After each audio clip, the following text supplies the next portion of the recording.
Labvakar, Līvānu novada iedzīvotāji! Raidījums no cikla Līvānu novada doma informē. Sākumā par dažiem aizvadītās nedēļas notikumiem. Ceturtdien, 16. augustā, Līvānu novada doma sveica Līvānu bērnu un jaunatnes sporta skolas audzēkni Ilmāru Štolceru, kurš ieguvis 4. vietu Eiropas jaunatnes čempionātā 100 lauciņu dambretē.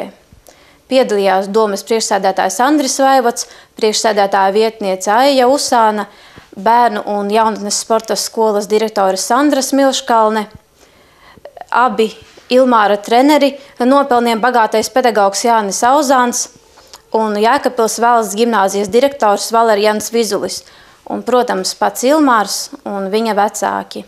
Vēlreiz apsveicam. Piektdien, 17. augustā, Līvānu novadā viesojās Salaspils novada pašvaldības pārstāvji. Viņi apmeklēja Līvānu novada domes plānošanas un attīstības daļu, Latgales mākslas un amatniecības centru, turisma informācijas centru un kultūras centru, un viņu vizītes mērķis bija iepazīties ar Līvānu novada pašvaldības pieredzi projektu izstrādes un ieviešanas jomā. Līvānu novada nākotne vislielākajā mērā ir atkarīga no veiksmīgi izstrādātiem plānošanas dokumentiem. Līvānu novada pašvaldība jau ir izstrādājusi 2 šāda veida dokumentus. Tā ir integrēta attīstības programma 2012. līdz 2018. gadam un Līvānu novada teritorijas plānojums 2012. līdz 2024. gadam. Bet tā kā projektā Līvānu novada pašvaldības attīstības plānošanas kapacitātes paaugstināšana, kura ietvaros abi minētie dokumenti ir izstrādāti, eksperta pakalpojuma iepirkuma procedūras rezultātā ir radies līdzekļu ietaupījums, tad pēc pašvaldības lūguma Valsts reģionālās attīstības aģentūra atļāva par šiem ietaupītiem līdzekļiem izstrādāt vēl vienu plānošanas dokumentu, un tas ir Līvānu novada ilgtspējīgas attīstības stratēģija 2013. līdz 2030. gadam. Jāpiemina, ka visi 3 šie dokumenti Latvijas pašvaldībām ir obligāti, noteikti ar likumu, un ka minētais projekts turpināsies līdz 2013. gada decembrim. Un plašākais aizvadītās nedēļas kultūras pasākums, protams, ir danču muzikantu sajiets Rožapas estrādē. Tiem, kuri paši nevarēja šo pasākumu apmeklēt, varu pastāstīt, ka konkursā piedalījās 10 danču muzikantu grupas no dažādiem Latvijas novadiem, no kurām 1. vietu ieguva grupa Zasas muzikanti, bet skatītājas simpātijas guva grupa Dopings no Līvānu novada. Un tagad par nākamās nedēļas notikumiem Līvānos.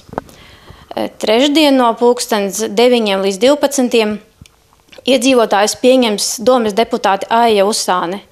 Viņa aizvietos deputāti Mārīti Vilcāni, kura šajā laikā atrodas ārzemju komandējumā Eiropas čempionātā vieglatlētikā.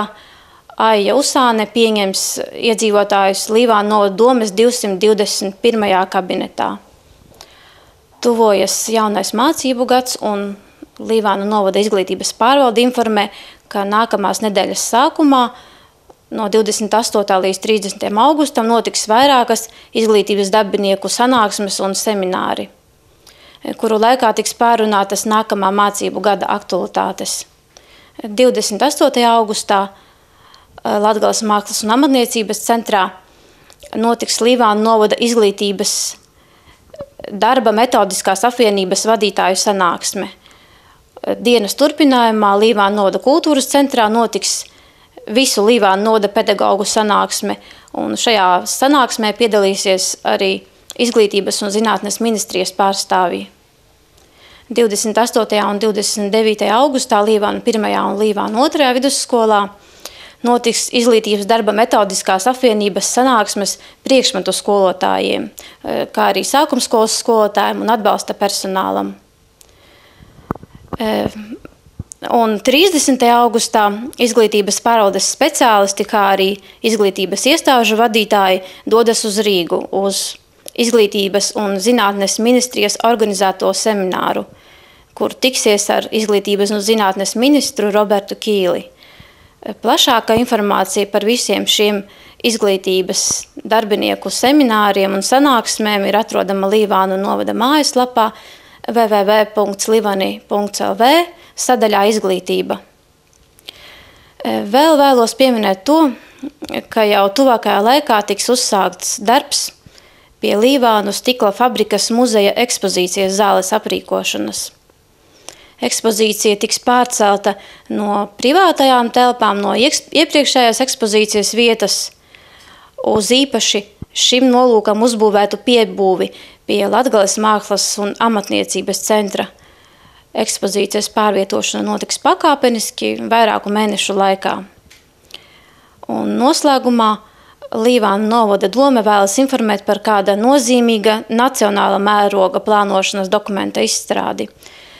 14. augustā ministru kabinets atbalstīja Nacionālā attīstības plāna 2014. līdz 2020. gadam sākotnēju redakciju, un jau no 15.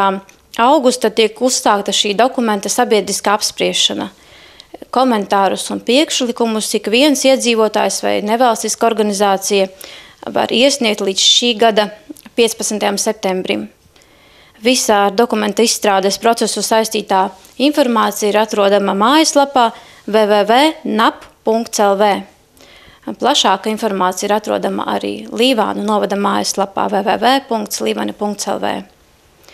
Aicinām arī Līvānu novada iedzīvotājus nepalikt malā, izteikt savu viedokli par šo attīstības plānu un uz redzēšanos un veiksmīgu jums šo nedēļu.